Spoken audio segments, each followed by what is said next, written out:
A very good morning to you and welcome to Rise and Shine Daily. It's a Monday morning and the first working day of the week. And of course, at this point, I would say that I am proud to be a Nigerian. Good morning and welcome once again. My name is Janice Kobum. Good morning, Africa. Good morning, Nigeria. Goodness earlier said she's proud to be a Nigerian. We are more proud to be Akwa Ibomites at this time. Someone would say Akwa Ibom is trending for the right reasons. Of course, if you don't know what I'm talking about, give us a moment. You will soon catch up on that conversation. But one good way not to miss out on trending and topical issues happening around Nigeria is to be following us across all social media platforms, all of which you can find at spectrumtv.ng. Of course, in the course of this program today, would really need Nigerians to talk about certain issues that will be raised on the floor of Rise and Shine. So our phone lines will be displayed. Feel free to call in, send us WhatsApp or text messages, and let's get talking. Of course, good morning once again. It was beautiful to see from the Fashion Week that happened at the Tropicana village to a lot more other activities. It just shows that Akwa Ibom State is beginning to attract that, would I say, National attention. national attention. And I'm happy that I was part of one, and one of the attendees of that particular event says, "Look, these are kinds of events that you see happen in Lagos, happen in Port Harcourt, happen in Abuja, but we are happy that these events are beginning to come down here to Akwa Ibom State, and it's beautiful to see it." It's really beautiful to see taking the initiative to put the state on the spotlight. It's when we talk about collaborations in Akwa Ibom State and helping to push people of our own that are standing out. I think it's very, very important. And like you said, it's been a weekend of one great conversation about Akwa Ibom in Akwa Ibomite ingenuity in different sectors now, and it's been heartwarming. Yeah. I had a moment to pass by the Fashion Week, and it was absolutely ecstatic from the all of the excellence that was put into delivering that work. It would just be like what you find in the London Fashion Week and everything. So it's good to see that we are gaining that kind of traction in Akwa Ibom State, and that has become you know an initiative that has come to stay. Every year people will be looking forward to it. I remember having a conversation with someone at the venue of the event, and the person was saying if we ever heard in the next year that the event will not be held in Gen Z, we'll definitely go and hold the organizers at the throat. But it just goes to see and show us how much these initiatives have been welcomed by the people of the state. Yeah, definitely. And just to add, aside from all of these events coming in, what it does to the economy of the state as well. It boosts the economy of the state because all of the people coming in, even from outside of the state, to be part and parcel of these kinds of events. You see that even to the pure water seller, there's extra money being made and all of that. So it's a good thing to see that all of these events are channeled towards not just creating awareness or bringing the attention of the world to Akwa Ibom State, but it also boosts the economy of the state, and that's what tourism is all about. Exactly. And we are happy that it's happening in Akwa Ibom State. Like they would say, Dakada, the spirit of Dakada, Yeah. Akwa Ibom Dakada spirit is what is at work. The ingenuity, the tenacity, the grit, and everything is working for us at this moment. But let's leave that and the weekend and go now to some very important conversation that we have on the front burner for us this morning. Of course, we know that a lot of things happened during the weekend, aside from the fact that someone is trying to break a world record. There are other things happening as well. Let's bring you a flash story this morning. And of course, series of social media reactions on Saturday have trailed the action of a popular singer, Shehu Kuti, who was filmed assaulting a policeman on the Third Mainland Bridge, Lagos State. While some expressed disappointment at Kuti's actions, others asked that the artist be sanctioned. Now, the 12 seconds video clip, which went viral on Saturday, showed Kuti, who wore a cup, as he shouted, "Of course, you are insane," let me put it that way. Now, the motorist who filmed the incident from his car was heard saying, Omo na kutio na better news it is, reacting to the video and all of that. But yeah, looking at this video and the fact that a lot of things have happened along those lines, but on the flip side now, it's more like police personnel is always the ones, you know, harassing Nigerians and causing these kinds of issues. But here we see a fellow Nigerian now, you know, hitting a policeman in his uniform, which is more like a national identity of that policeman. The policeman wearing his uniform makes him, you know, a symbol of authority. And here we have Shehu Kuti, whether he was angry or not, but then whatever it must have been that have annoyed him that much, I don't think that it is right at all for him to have raised his hands to hit a policeman in his uniform. There is no way Nigerians, we cannot also say that Nigerians have the right to harass police officers, especially, I mean, if he weren't clad in his uniform, it would be a different conversation altogether. But more like this policeman is on duty, and apparently the policeman looks like he was even shocked at what was happening, because usually people would say what transpired between both of them before Shehu Kuti went ahead to, you know, act in this particular manner.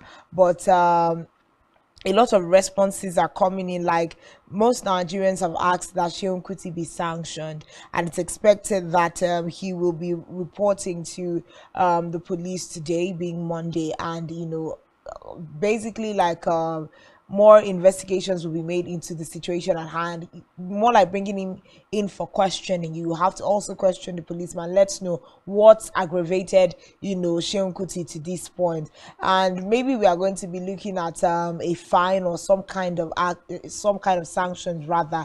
But it's important that we know that this is highly condemnable. There is no way this is going to be excused, no matter who was involved. Yeah, definitely. And I think that because of all the reactions that have been trailing this particular action by late Fela Kuti's son, Shehu Kuti, he came out on social media to also react as to the reason why he decided to use his hand on the policeman. According to him, and he went on his Instagram page, he said the victim, he was a victim in the incident, and he also alleged that the police officer tried to kill him and his family member.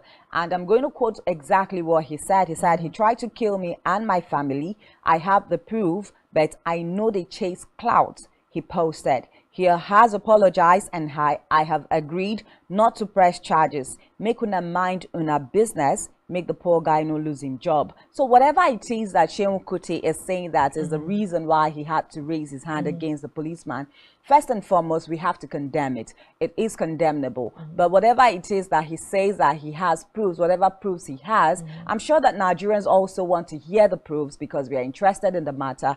But as it stands now, and of course, the IGP has also ordered for his arrest, and he has said that he's going to tender himself to that arrest as well. Yes. But we are going to take tweets from Benjamin Hundengi at this point to find out exactly what the police force is saying towards this particular action. Okay, so this is a tweet from SP Benjamin Hundengi. He says, "Serious assault on police officer. IGP condemns act, orders immediate arrest of Shehu Kuti. The Inspector General of Police, IGP Usman Alkali Baba, CFR, has ordered the Commissioner of Police, Lagos State situation." Now, he said, of course, Shehu Kuti was captured on video assaulting a police officer in uniform. The IGP has equally ordered a speedy and full investigation into the remote and immediate cause or causes of the assault and prosecution of the suspect accordingly. Okay. IGP Usman Alkali Baba assures Nigerians that acts of contempt and disdain for symbols of authority will not be tolerated, while offenders okay, I think While offenders, I think yeah, we have one more tweet. Yes. While offenders of such hideous crimes will be surely brought to book. CSP Olumiwa Dejobi, of course, Force Public Relations Officer, Force Headquarters, of course. That was a tweet sent out on the 13th of May. but it just goes to show where the law stands on this particular issue. And I also feel, as we also condemn what Shehu Kuti did, it's important for us not to play down on what caused that outburst. It must have really been serious, you know, from his end also, because what makes you just come down from your car and move up to a police officer and, you know, begin to assault him? So like the police force has already said, investigation needs to be made. Officer has apologized To him, yes, rather. So we are saying that, and then if Shehu Kuti says he will not press charges, because he's also looking at the fact that he does not want the police officer to be lose his discharged job from duty, it just leaves you to speculate how serious the situation was. So instead of leaving us to speculate as Nigerians, because like I said earlier, we're interested in the matter, right? Instead of us to instead of him leaving us to speculate, why not tell us exactly what went down? Okay, we are sure so the investigation might bring us to that. Well, I hope so. I hope so. But it's not totally right for him to just come out and say, "Oh, I don't want to press charges," whatever it is. And I also know that the Police Service Commission has also condemned this. According to them, they say that we must, as a civilized people, explore established channels of complaints against allegations of infractions by the law enforcement officials. So there are ways to treat him like an animal. Okay, so this is, on the flip side, Shehu Kuti trying to, like, you know, bring down this police officer. So no matter what the police officer must have done, Shehu Kuti has no right whatsoever to use his hands or raise his hands against the police officer. And then much more the fact that he is on his uniform. It's totally wrong and condemnable. So we are also going to keep our fingers crossed on that particular effrontery to raise his hands against a police officer. Well, that's very important. We need to do that. But moving up from that particular, you know, worrisome story, on our trending story for today, this is one that puts a broad smile on everybody's face whilst we talk about it. Nigerian chef and entrepreneur Hilda Baci, popularly known as Hilda Baci, is on her way to breaking the Guinness World Record for the longest cooking marathon by an individual. This is coming, okay, this came after the chef hit the 85-hour mark. Kick-started the competition on Thursday at exactly 4 p.m. after she turned on her cooker. She aims to beat the 87-hour 45-minute record set by current Guinness World Record holder latter turned on an Indian chef who made the feat in 2019. Now, the event, which is taking place at Amore Gardens in Lekki, Lagos, is being live streamed on YouTube, and several celebrities, including Nigerians, who have defied rain, physically cheering up the visibly tired chef up. Now, Baci hit the 3-day mark on Sunday as several attendees cheered in support. Of course, the Cookathon's Instagram account at Hilda Baci Cookathon revealed that the event is headlined. It is very great fit, but when we come down to the crux of this, you know, Cookathon, we have never seen Nigerians be more enthusiastic for another person's dreams as we have seen in the last couple of days. It's been absolutely energetic. People thronging to the environment to show their support, celebrities of all kinds. As of yesterday, the Vice President, Yemi Osinbajo, was on the phone with her. Tenny was there last night, you know, several conversations. And who again, one of our biggest boys, Senator Godswill Akpabio, visible too. If we have an audio to this, let's just to, you know, put a sound to the cheering on that we have at this event, because it is absolutely beautiful to see. So let's take a sound of this and then we'll be right back to the conversation.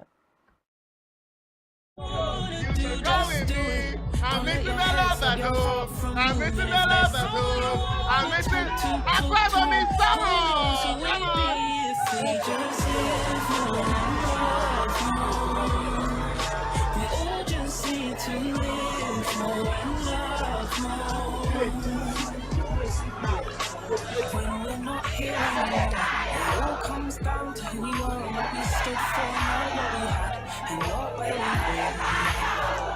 So when we're told it does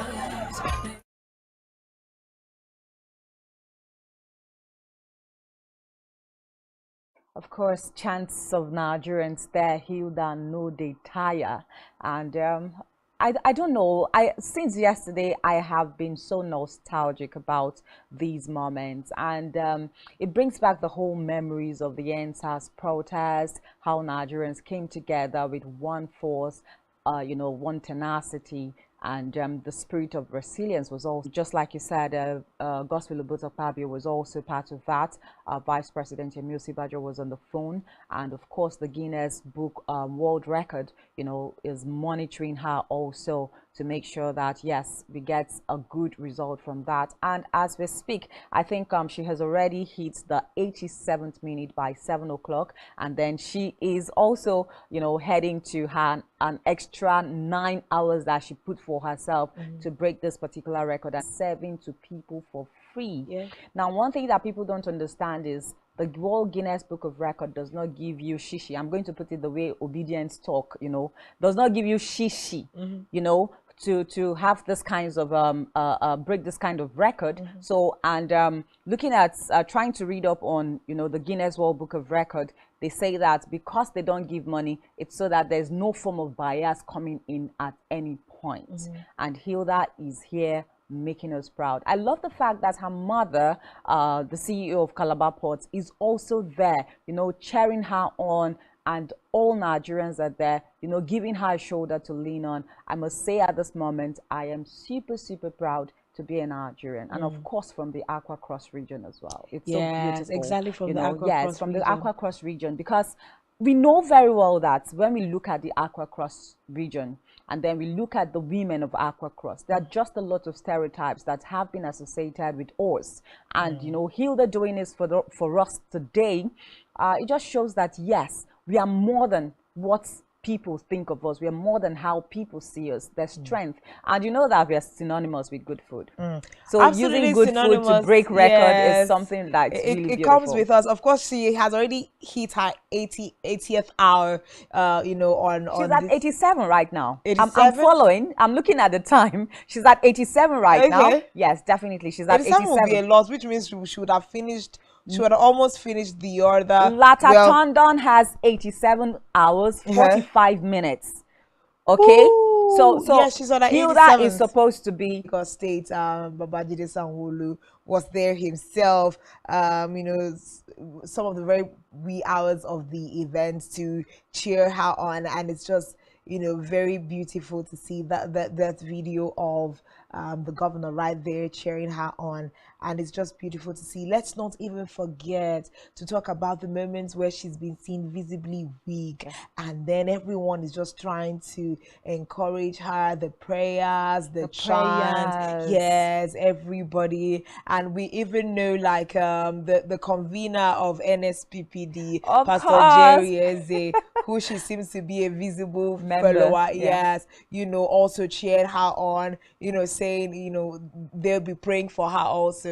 So all of the force of Nigeria traveling from Port Harcourt to Lagos this morning to be part of the event. I wish I had my way. I would have been there because my spirit, soul, and body has been there since the past 2 days. People are literally not sleeping. Yes, they're just on the live. Of course, heavy downpour this morning, and we could literally see Nigerians under the ring chanting and cheering Hilda up. Yeah. And then again, something else that I wanted to talk about, the fact that Nigerians have the power to use the social media to their advantage. Yeah. Most of the celebrities that went out there were not even supposed to be there. They were being tagged on social media. You have to be there. You have to be there. You have to be there. And that's how we saw them come out in their numbers, to make sure that they keep Hilda going. And the fact that she could be able, to lean on the strength of all of the people chanting. At some point, my heart sunk. Like, come on, she's too much. Like she's really actually really visibly strong. I was watching her this morning, and even the background vocals were saying, you are cooking and you are still cleaning. Where are you getting like all of this energy from? Yeah, because she was cooking and then she was cleaning, and I could see her recharge under her breath. I'm like, whoever this young lady is, she knows her onion. Test it physically, mentally, emotionally, and otherwise. She's been exercising her body for the amount of strain that she's putting it through, for the amount of hours she needs to stand. So it's important we know this so that people don't just hop on dreams. She didn't dream of it last week and get on it the following week. She has processed it in her mind. So there is little chance that she's going to give up on the way, because she has seen herself over 5 years, you know, hitting that 90+ hour mark and all of that. So that's where her strength is also coming from, is from a very deep place. And to even hear that she had taken out time to do exercises that, you know, would help her stand through, and all of the medical support that she has on ground, everything. I'm just saying, please, Hilda, after you finish cooking the thorn, over 250 dishes, selling aquabum to the world, please rest and leave all of us for like 1 week. Of course, yes. A lot of netizens Don't even jumped come on to this us and particular thank one. us.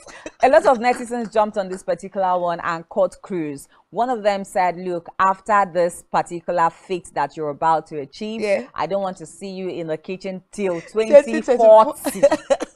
Don't be in the kitchen till 2040. And just to let people know, Guinness Book of Record is not sponsoring anything. Hilda has like sponsors of this particular feat she's, you know, trying to achieve, and then every other money is from her personal pocket. And to shock you even more, she's giving out this food free of charge to everybody that is there. She's not supposed to sell anything to anybody, and it's beautiful to see. Lots of people are there to eat their breakfast, lunch, and dinner. Exactly. I read someone who said they've been there for 2 days eating. Of course, now. And I'm like, if she was even selling the food, you would imagine how much you would make in return. Because, and another thing we must commend Hilda for is the consistency in taste. Everyone has commended that the food hasn't come down enough. Of course, it's part of the terms and conditions for winning the Guinness World Record. So you don't say that, oh, you're tired. At some point, you see them chanting, calling her, shouting her. That's to keep her mind awake, her brains awake, everything about her alert. And then some point, you see them asking her, is the food sweet? Taste it. Is the food sweet? And all of that. So terms and conditions follows. It applies in winning this particular record. She's doing us proud. This morning, someone was asking, are you making the akara? And I'm wondering, if you want to eat akara, you better go outside and not disturb her. And then someone else she was making akara at that moment, because I saw the likes of Banky W, Adeswa, Lily, and Esoro early this morning. You know, there are lots of people, and let's not even forget to they say success has so many relatives. Aside from me being Hilda's, you know, auntie's and sister's mother's friend, right? Ghana is saying that Hilda is their daughter. Yes, Ghana have claimed Hilda. But we excuse Ghanaians at this point. We really do excuse them, because, of course, success has many relatives. I put up something on Facebook this early morning, and I said, we are making it, and someone is, and you know, it's a win for Nigeria. So and you know how they were saying that the aquacross women are going to go up a notch. The price, the demand for the aquacross women is also going to go up a notch, because I mean, who doesn't want to eat good food? You just imagine that all of us can stand on our feet and cook for 30 hours. Don't try it. That's Hilda's bloodstream right there. Yeah, but this is what's celebrating, and we said we cannot all wait for 4 p.m. when her 90+ hours would have been up today. 4 p.m. Yes, 4 p.m. Nigerian time. Seems like real plenty time. But we just hold on for Hilda, I beg your pardon. Of course, the congratulations is in order already, and let's go to something a little bit more serious this Monday morning. We know that as part of transition process now, the official transition portrait of President-elect Bola Tinubu and the Vice President-elect Kashim Shettima have been released ahead of the May 29 inauguration. Now, the portraits were approved by the Presidential Transition Council, and disclosing this, Tinubu's Director of Media and Publicity, Bayo Onanuga, wrote on Twitter. He says, pre-inauguration official photographs approved by the Presidential Transition Council for President-elect Bola Ahmed Tinubu and Vice President-elect Kashim Shettima. Now, the Independent National Electoral Commission, like we all know, INEC had declared Tinubu the winner of the 2023 presidential election, and he was, of course, running on the platform of the All Progressives Congress, APC. And of course, we all also know that he defeated Atiku Abubakar of the People's Democratic Party, PDP, and Peter Obi of the Labour Party, LP. Atiku and Obi are contesting Tinubu's result at the Presidential Election Petition Tribunal. Of course, that we know as well. And today's date is 15th. So by 17th and 18th, we'll definitely be hearing from the Election Petition Tribunal on how far, the cases of obese and yes, all parastatals across the country. Well, I'll start off by saying the pictures look good. And then again, a lot of people are like, why are we putting a lot of energy and razzmatazz around unveiling official portraits? Because it's more like in time past, we've never really had a lot of celebration or, oh, this or that.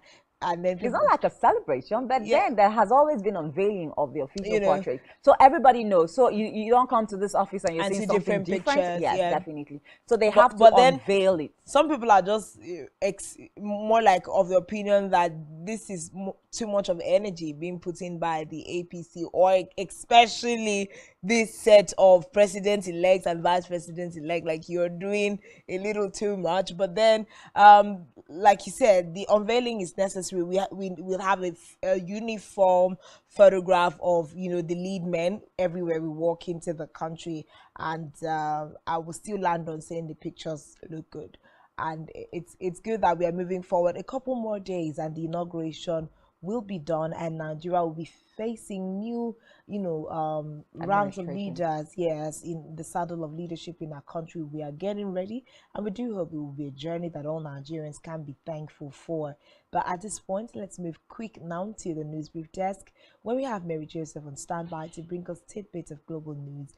When we return, several more conversations are on standby. We look at our national dailies, information from the front pages of our national dailies. But more serious this morning, we'll be looking at the debt burden of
Business exists only to meet the needs of the people. But there's an extra advantage if your product and services are pitched on a platform that gives you the added advantage over your competitors. For your desired return on investment and so much more, advertise on Spectrum Television, broadening your horizon.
Every society is premised on the quality of relationships forged by its inhabitants. The health of these relationships determines how well people, relationships, organization p.m. and on Sunday 2:30 to 3 p.m. on channel 421 on Star Times to catch all the conversations, interviews, real stories on how to navigate relationships and family life in the 21st century.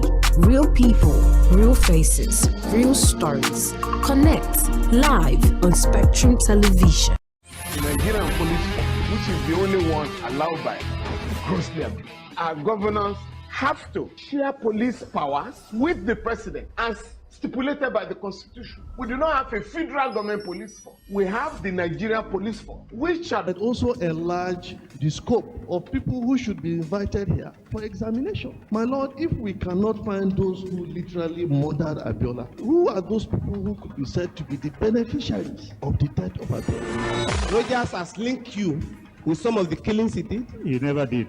He linked you with the attempted murder of Hebrew. He did not. My Lord, the Matters Council is leading the evidence in our matters. Is this an adversary proceeding? It's not, my Lord, but we can't be talking about cases which are in court. Is this an adversary proceeding? It's not, my Lord. These cases are in court, my Lord. I'm just reminding you, Your Lordship. My Lord, sorry, my Lord, I think I'll be in cross-examination. Legally Speaking, a program that deals with legal issues and questions we face as citizens of this amazing country, Nigeria. Legally Speaking. Join us every Friday from 5 p.m. to 6 p.m. for Legally Speaking. As of state and government, Secretary General, delegates. Voting for Spectrum TV to approval for the license to county.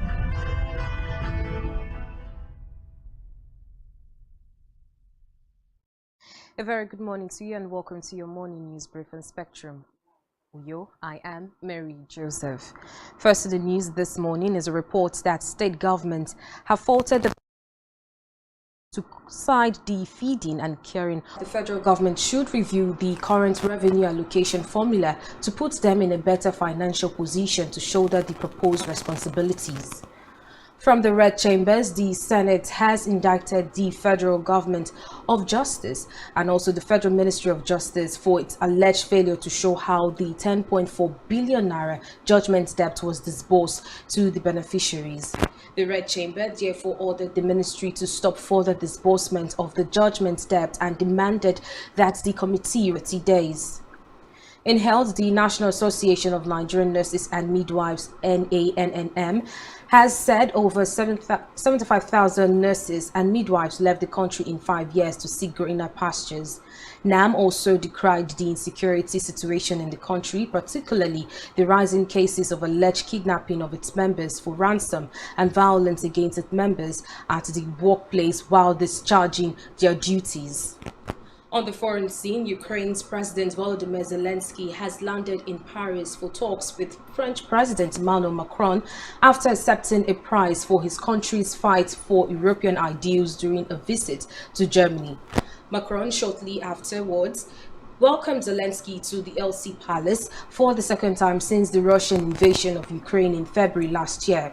The French leader office said the pair would discuss France's support in responding to Ukraine's urgent military and humanitarian needs during a dinner at the presidential palace. And finally, in sport, Barcelona sealed their first La Liga title since 2018 and 2019 with 4 games to spare after a stylish win at the home of City rivals Espanyol.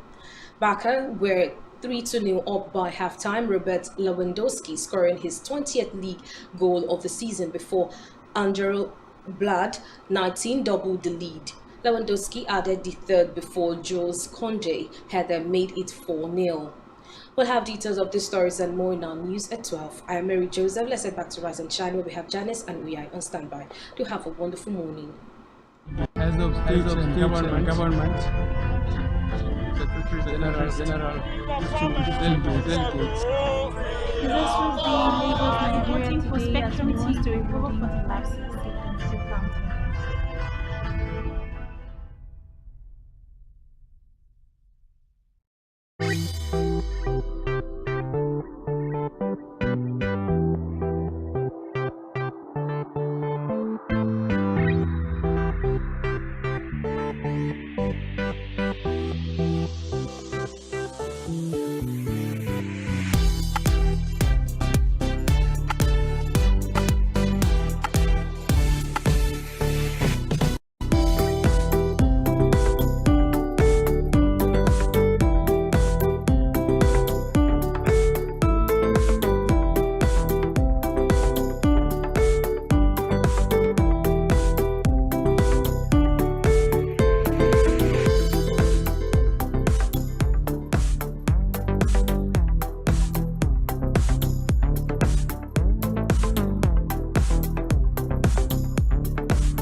Business exists only to meet the needs of the people.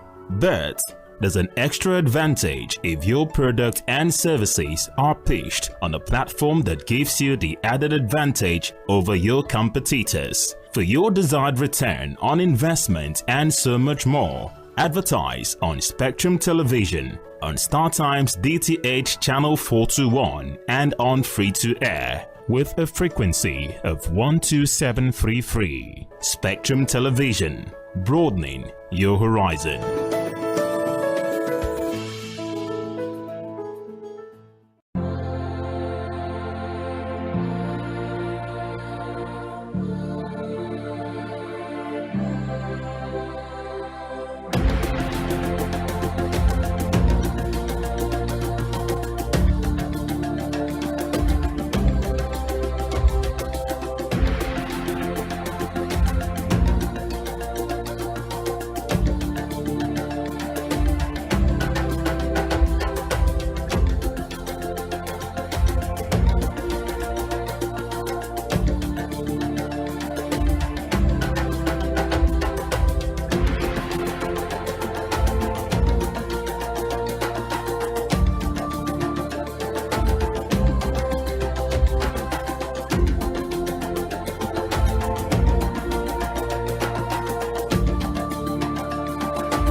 Every society is premised on the quality of relationships forged by its inhabitants. The health of these relationships determines how well people, relationships, organizations thrive and how long they stick together.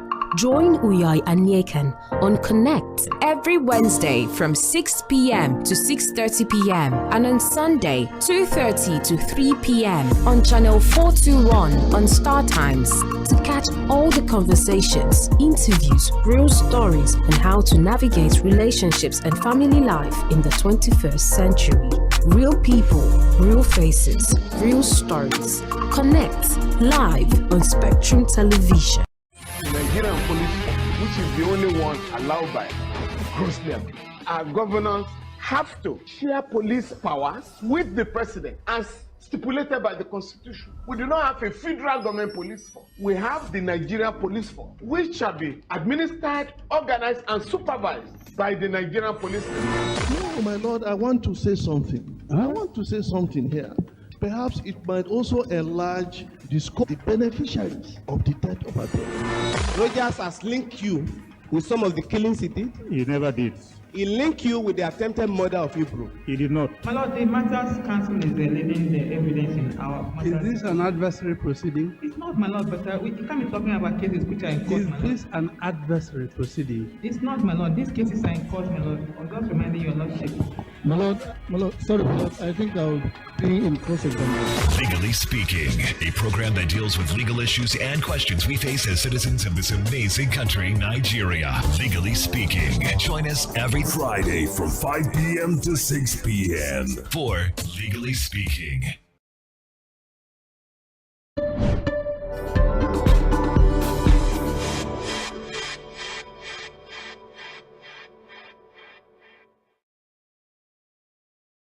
Thanks for still being there. Of course, this is still Rise and Shine Daily, and we just came off the news brief desk with just Mary Joseph giving us tidbits about global concerns there. Quick one now to bring you up to speed with some of the very major conversations we've had this morning. Of course, our flash news was forward to investigations and prosecutions.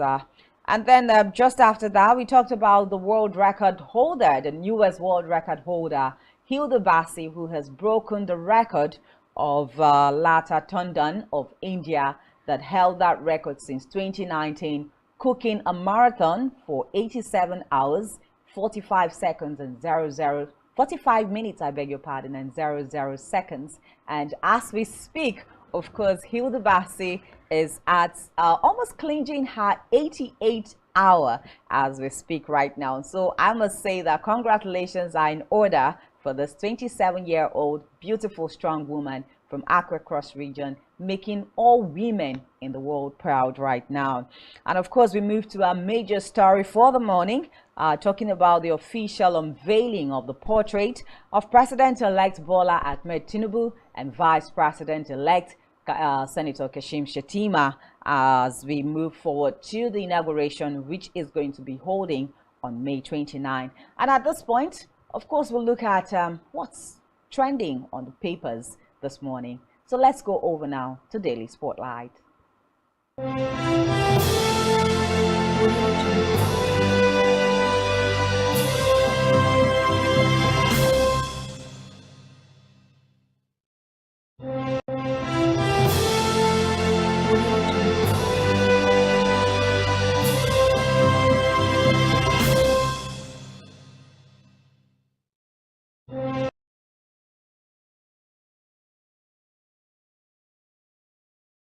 On Daily Spotlight this morning, we'll start by looking at the Nation newspaper.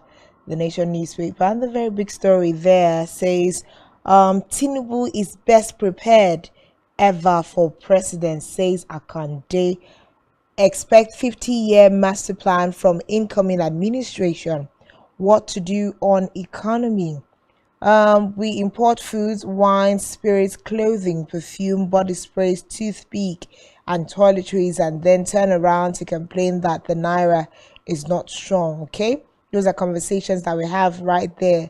Embassy to profile 160 women. Olubandan or your ruling houses disagree over Makinde reform. Senators, reps for inauguration in makeshift chambers. 30 billion naira renovation ongoing. Page 6 is where you can find that story. NERC bars discourse from billing disconnected customers. Page 7. Nollywood actor Murphy Afolabi passes on. Okay, we also see here 69 senators have signed on for Akpabio. Barrow's plans reform to cash rates boost purchasing power. 2 businessmen excrete 193 cocaine pallets in NDLEA custody. Serious issues. That's all we have on the front page of the Nation. Okay, let's quickly look at what the Punch is saying this morning. The big story on the Punch newspaper says states paying governors jumbo pensions owe 3 trillion naira debts. Okay, and of course the writer of that story says TUC wants governors to pay workers arrears, expect flay jumbo packages.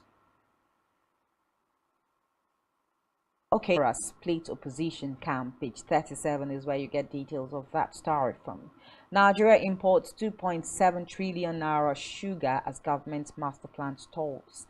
Page 26 is where you can get details of that story. Buhari's failure to rescue Leah Sharibu, disappointing. Parents, Buhari's failure to rescue Leah Sharibu, disappointing. Of course, one of the Chibok girls now. Prisoners feeding, states fault federal government and seek new revenue formula. And then we have that 86 senators will support me, says Akpabio, still on the 10th Assembly, and of course Senate presidency race. Operators demand tough sanctions as Nigeria loses 313 billion naira to all thieves. Wire rejected request to visit Tinubu, says Bode George. You can get details of that on page 14. And that's all that we have on the front page of the Punch newspaper. Moving from the Punch, let's go to This Day newspaper. This Day newspaper this morning. Big story there. Akpabio reaches out to aggrieved senators elect. Pledges 10th NAS will pursue pro-business legislations. Sanwo-Olu backs Akpabio. Jibrin receives senators elect in Lagos, urges inclusion in choice of pin. Outgoing governors commence valedictory session today. Security, good governance, economy top agenda at session. Okonjo Iweala, Adeshina, Mayor of New York to deliver addresses. Tony Blair, Jean-Pierre Baci others to grace event. Ex-governors to give talks on life after office to 17 retiring colleagues. We also see officer on duty diminishes sanctity of Nigeria's symbol of authority. CBN doubles down in fight against spiraling inflation, seeks to enhance effectiveness of monetary policy transmission. NECA to FG reversed new fiscal policy measure. It's landmine of for manufacturers, other businesses. Okay, those are all the stories that we have on the front page of this day newspaper. Okay, over now to our very next paper for the morning. We look at Daily Sun. What has Daily Sun got in stock for us this morning? The big story on Daily Sun says Obasanjo church will continue to be beacon of hope, says Adeboye. Church will continue to be beacon of hope, says Adeboye. 2,580 Nigerians evacuated from Sudan, says federal government. Details of this can be gotten on page 6. National Assembly leadership, ex-South National Assembly members reject micro-zoning. 2 in $800 million loan to federal government, Serap tells World Bank. Fuel subsidy, suspend disbursement of $800 million loan to federal government, Serap tells World Bank. Page 28 is where you get that from. 13 polio cases reported in Zamfara, 2 other states in 20. Okay. 10 billion naira judgment debt. Senate, I beg your pardon, indicts Justice Ministry. And moving forward now, we have that banks, companies, shareholders grown under excessive AMCON charges. And those are all the stories that we have on the front page of the Daily Sun. Okay, moving from the Daily Sun, we'll go straight to the Nigerian Tribune. Nigerian Tribune this morning says NESG, LCCI, CIT, and set economic agenda for Tinubu. List broker peace with Olabode George. Olubadan in council backs Makinde's chieftaincy reform in Oyo. Aviation union set to embark on total strike. Assault on police officer Sheun Kuti to report to police command today, says Falana. PSC demands prosecution. Sudan crime 5,500 we were hoping to evacuate. Police arrest 4 bank workers for allegedly killing debtor's wife in Ogun. Wow. Traders count losses as fire gods Agbeni market. 69 senators elect now backing Akpabio, Baru Stability Group says. Boast more will join. Confusion as South lawmakers reject micro zoning. Okay, that's all the story. Okay, the other paper we have is Vanguard. What's the different story here? Okay, Shetima, South governors move to split opposition ranks. Of course, that is still about the 10th NAS leadership. We see hardship, presidency, Anglican Archbishop trade words, headers attack, we are under siege, Nasarawa communities cry out. We also see here Tambuwal calls for unity among re-elected incoming PDP governors. I have no running battle with Tinubu, says Bode Joe. Content 30% benchmark. Advocate higher capital base. That's a real big problem right there. And that's basically all that we have different on the front page of the Vanguard. Okay, so that's all that we have on our papers this morning. Of course, quite interesting stories that we have today on our papers. But of course, you know that we'll always give Nigerians the opportunity to have their say as it concerns all of this. I think one very interesting story that we have here on the front page of Daily Sun, it says Obasanjo blaming Nigerians' woes on poor leadership. Now, a lot of Nigerians will say that when Obasanjo is the one saying this kinds of things, he shouldn't forget that he was also one-time president of the Federal Republic of Nigeria, you know, and all of that. So he should be part of this as well, you know. But truth be told, I think that even when we look at, you know, this particular record that has been broken by Hilda Baci, one of the major conversations that have trailed this record breaking also is the fact that Nigerians are good people. And the only thing that seems to be a major problem for Nigerians, is poor leadership, or maybe I should just put it bad leadership at this moment. And so if Obasanjo, former President Olusegun Obasanjo, is coming out to say that, look, the problem that we have in the country called Nigeria is poor leadership, then I think, yes, we should give him a pat on the back for saying it the way it is, because that's the absolute truth that we have.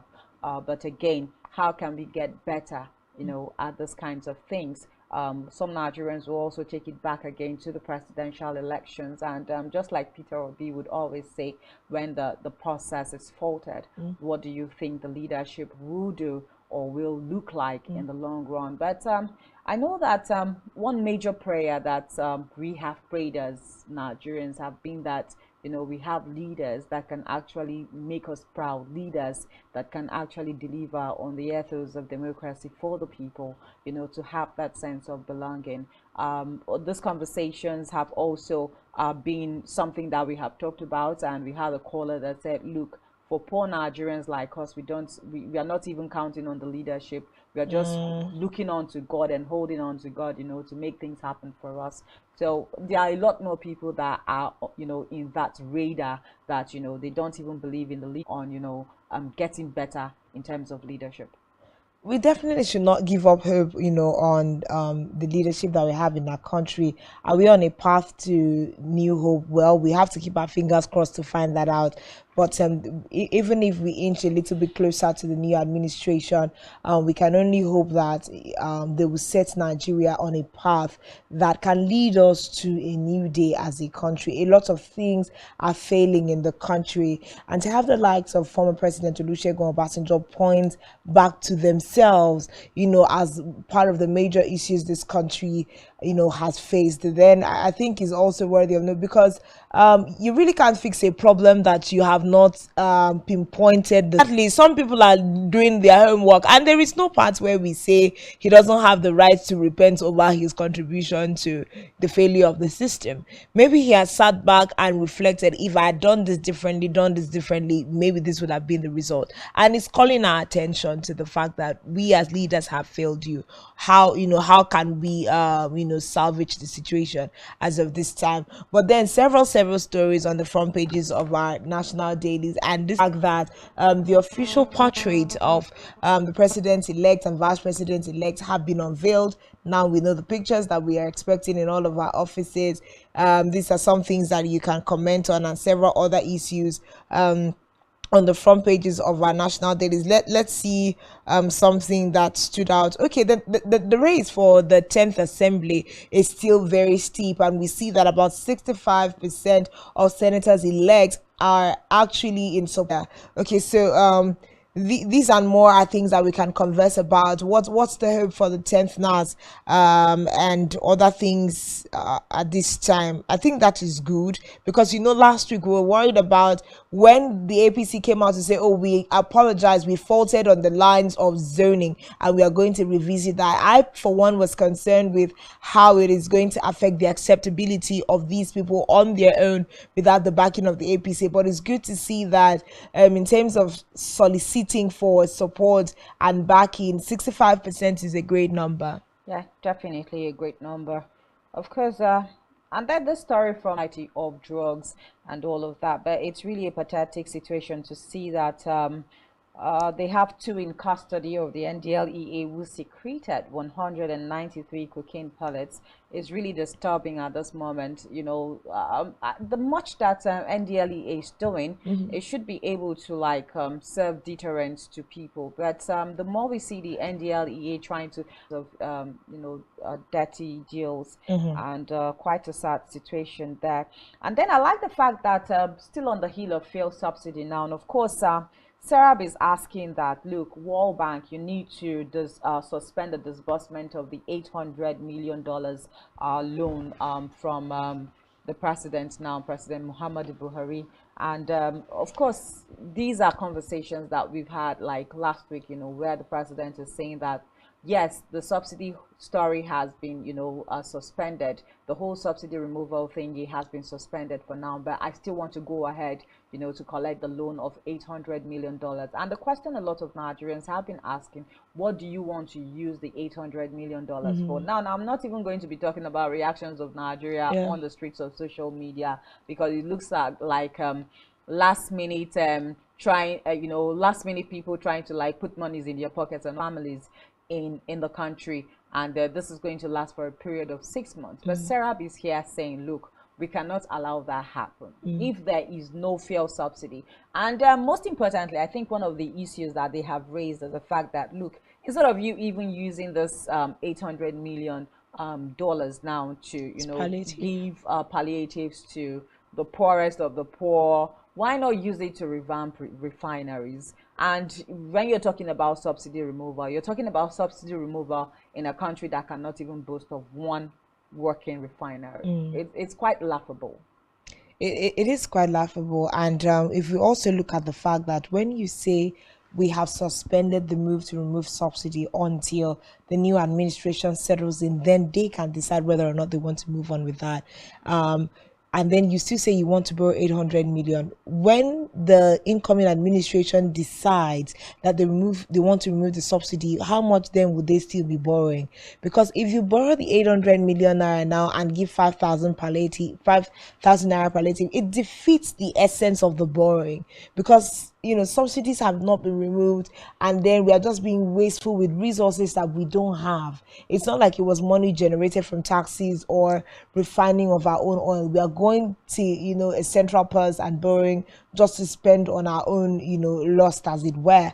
But let's be guided. And it just always takes me back to asking the part of the National Assembly in forestalling these kinds of events. And I know one of the conversations that we've had in recent government, or President Muhammadu Buhari for that matter, but we must highly commend Sarah for not keeping quiet over issues that touch national unity or and national interest for that matter. And it's good to see that someone is looking into the situation as opposition and calling our attention, all the like.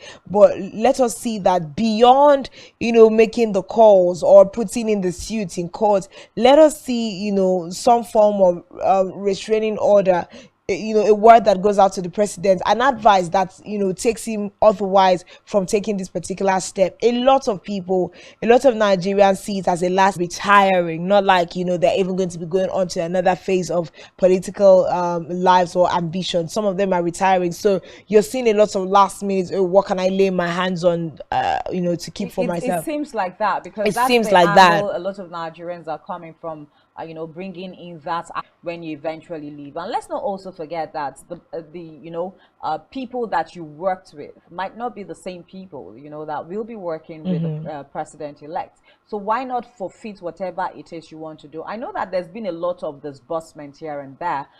We saw that last week also. A lot of money was disbursed for the Ogoni cleanup now, the second phase of have a few more days to leave office. Why not leave some of those things from the incoming government to come and handle, and so that they know that they have enough time to handle this and take it through. But here we are again. Of course, like Uyai has said, yes, kudos to Serap. We might not necessarily see Serap winning cases, but then again, Serap has continued to be like a watchdog to the government, and in order to also checkmate the excesses of government. But at this point, I would take a short breather. Yes, let's just take a short breather. And of course, when we come back, we'll be coming back with our guest this morning, Comrade Adewale Ayodele, Comrade Adewale Ayodele, who is going to be joining us this morning to put some throw more light into our focus conversation. Of course, we are looking at the excessive borrowings of this particular administration and how that will be affecting the next administration of President-elect Bola Ahmed Tinubu. We'll be right back shortly. Just stay with us.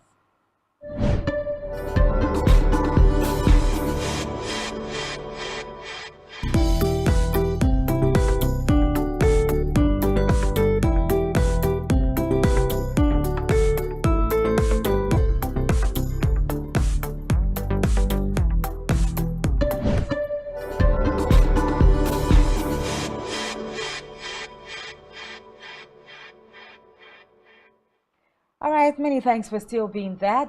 Just like I said earlier before we went on that short breather, we're looking at our focus conversation for this morning, the excessive borrowing of this present administration.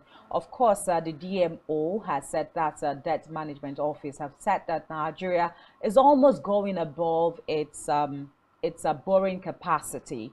And how will all of this put together affect the incoming government of President-elect Tinubu?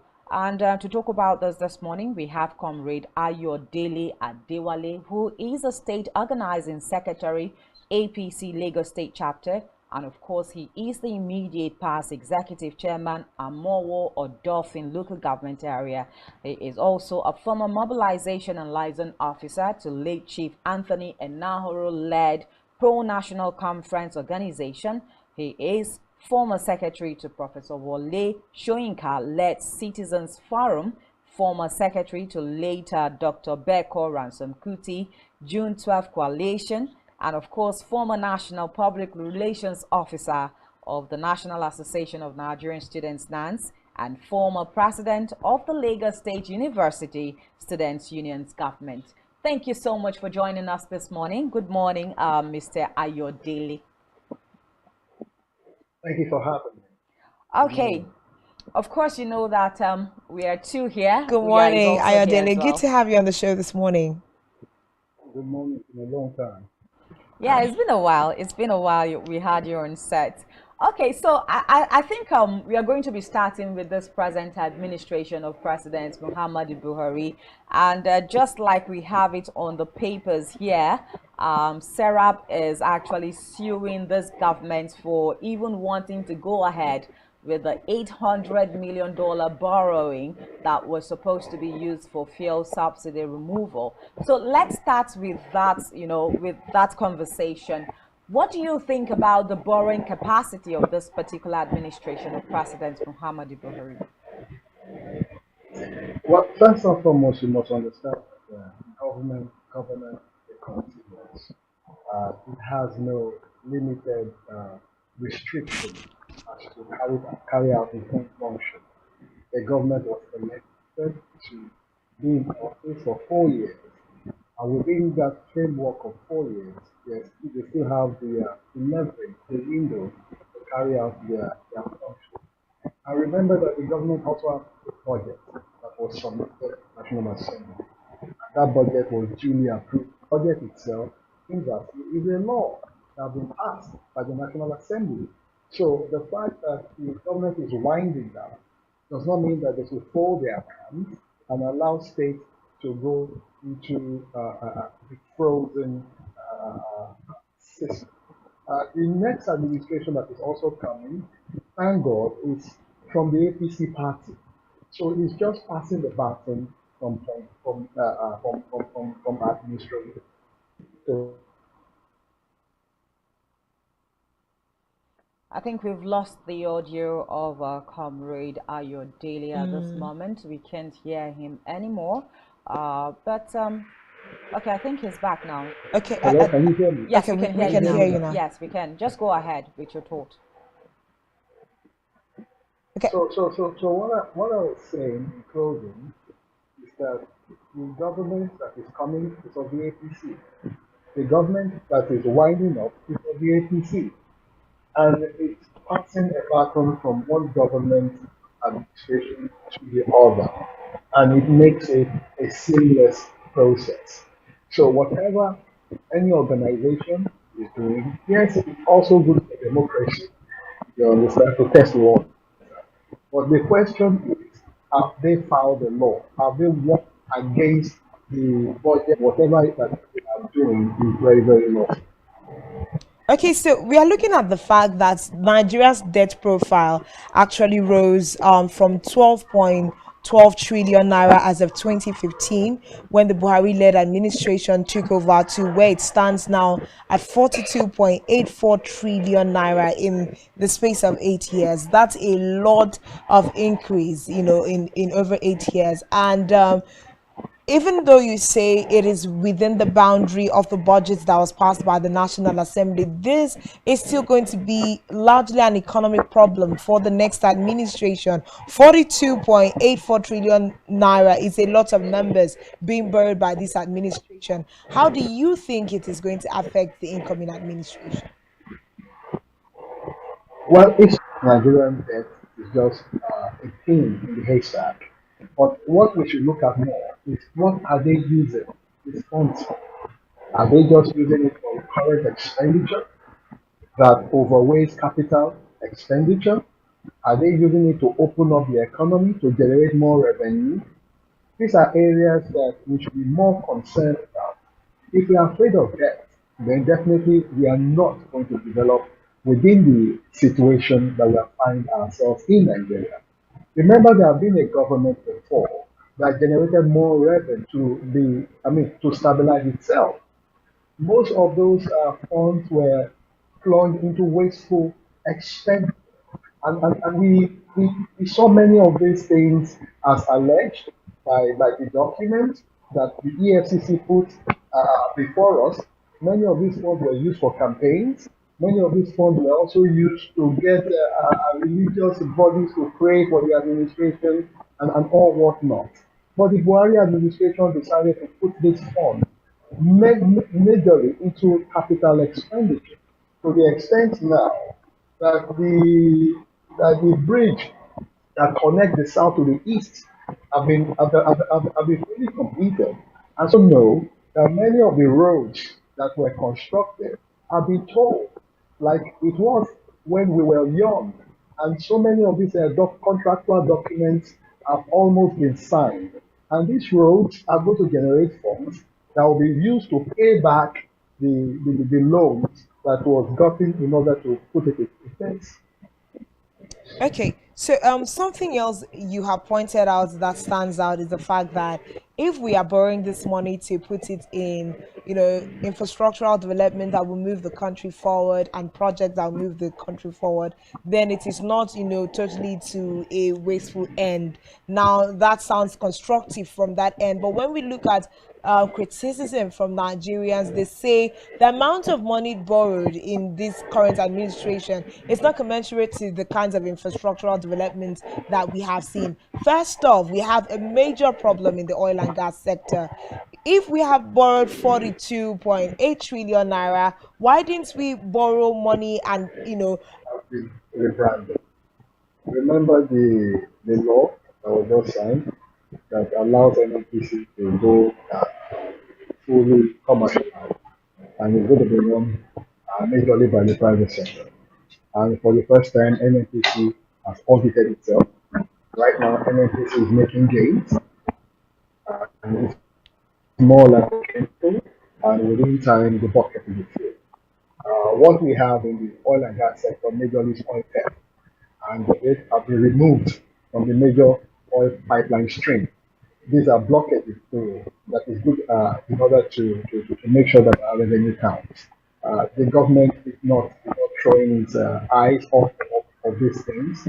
Things are being done in that sector, and it also signed on many companies to construct modular refinery. They are bringing private sector into the industry.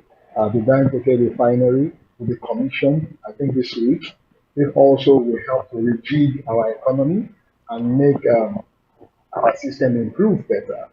And it's not just producing petroleum refined products. They are also going to have other derivatives on that point, which also will create jobs for direct jobs and indirect jobs and so many things. The Ashwaji administration that is coming on board, it's an administration that really knows that industry very well.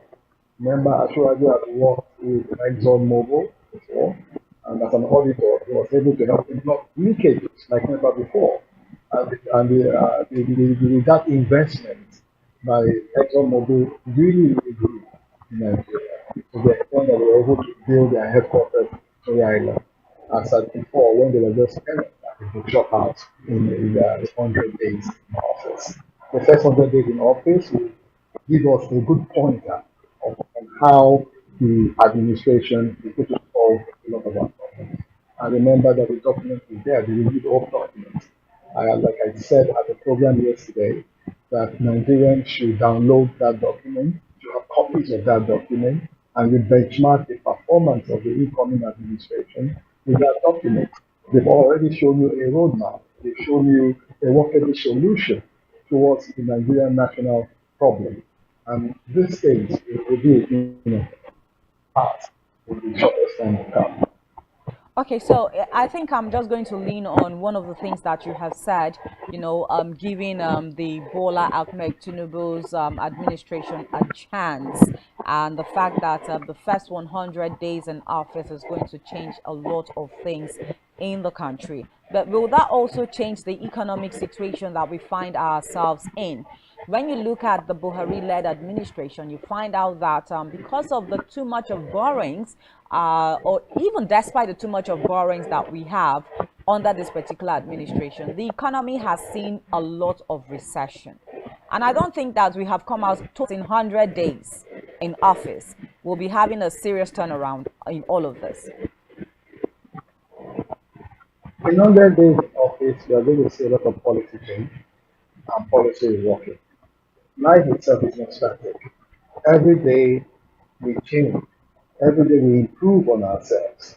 If we indeed want to improve, we can improve for good, of course, and also improve for bad. But the administration is aimed towards improving for good. Many things that will help our economy is majorly policies. As you already have said, it's going to create incentive to the private sector to come in and improve on the Nigerian economy. We have the political capital to bring in investors on board. We have demonstrated it in Lagos State. A lot of people don't like to hear this, but that's the truth. If you want to show me the way, I have seen how that way have improved. Look for example, the Victoria Island, when the ocean was ravaging that place. Lagos State did not go borrowing money to fix it. What they simply did was use their political capital and incentive to bring in an investor. The investor came in and reclaimed those lands and got more from the Atlantic. And of course, it changed the economic state of the state. It increased the IBR of the place, it improved on the aesthetics of the state, and it also solved that problem. And that same investment is bringing on board a lot of investors. Go to the Lekki Free Trade Zone. It was a matter of policy. It was that policy that attracted the Dangote refinery to come on board, a lot of petrochemical companies to come on board, a lot of food processing companies to also come on board, real estate also came on board. So another area I would like us to look into is, now you likened his successors to Lagos State as former governor, and the fact that he was able to raise the internally generated revenue in Lagos State. Now that is Lagos State. We are talking about the whole of Nigeria now. Of course, this is one country that we know that we are not even exporting anything. We only import, and it has a way of dealing with our economy and of course our internally generated revenue. How is he going to make that happen? I think we just of these conversations, and I know that majority of the supporters of Bola Ahmed Tinubu would always link it back to his success story in Lagos State. Now let's not forget, not a lot of people also agree that Bola Ahmed Tinubu actually put Lagos State where it is today. There are people that have their reservations, and they'll tell you Lagos State where it is right now. But again, some people have said, yes, we won't also say that he did not make any contribution or impact, when he was governor of Lagos State. But that's just Lagos State. Now we are looking at him controlling the 36 states of the Federation. Yes, we also know that we have governors on the sidelines here that will be administering it's back again on their feet. Whether we like it or not, we've gone through a lot of recessions. Okay, Comrade Ayodele, thank you so much for coming back again. So I was talking about generating internally generated revenue. Nigeria is predominantly a country that imports. The incoming administration of Bola Ahmed Tinubu to borrow more monies from the World Bank or the UN and all of that. I think the major thing to do is block leakages. There are so many leakages to do the IPR system and all of that. It is not true that Nigeria does not export, as said by you. There are a lot of things that we When we export, put it even side food. by side with We export the food. kinds of importations we make, we would likely say that what exactly are The we ratio, the exporting? ratio. Yeah, if you're talking about the ratio as just opposed to the import, Yeah. yes, you are right. The ratio is there. But if you remember that generating fund was very abysmal, and Mr. Fowler was actually one of the moving because he's one of our Chinese Portuguese. And by the time he came into the FIRS, it is on record that when we had the downtime on the sale of crude oil, especially during the COVID and all these things. And Nigeria was able to benchmark with the revenue from the FIRS. And these things will continue to improve. And technologies will be brought. That's why you spoke about blockchain technology, bringing it into the public sector in order to curtail excesses, especially that concerns corruption. Third, it will also help us to firm up our revenue generation. A lot of revenue streams, more streams to be opened in order for us to maximize our opportunity, capturing more revenue for the purpose of development and all of these things. Okay, so we are also looking at the fact that in the past administration, we have seen, there have been trillion naira standing as borrowed monies. Is there any other way that the Tinubu-led administration can come in, revise means and policies, and make sure that we are not borrowing more money? Although there seems to be an acceptable explanation for why the borrowings are not such a bad idea. But like Janice initially asked, are there other now to also address issues that somewhat look like they don't have national interest? There are other ways of generating funds. There are other ways of solving problems without you borrowing. That was why I told you about Abashiwa's political capital. He has friends all over personalities. He's going to talk with them to open more opportunities that will grow the economy. He's talking to people that will bring in more investment into the country that will create jobs. He's throwing to them incentives that look, if you generate this amount of jobs, the government will waive some of these taxes or what have you for you. Remember that the barter trade that is being carried out by the Buhari administration now as regards to infrastructure was actually brought from Lagos, whereby the investor comes in and builds road, and this said amount of tax is waived off.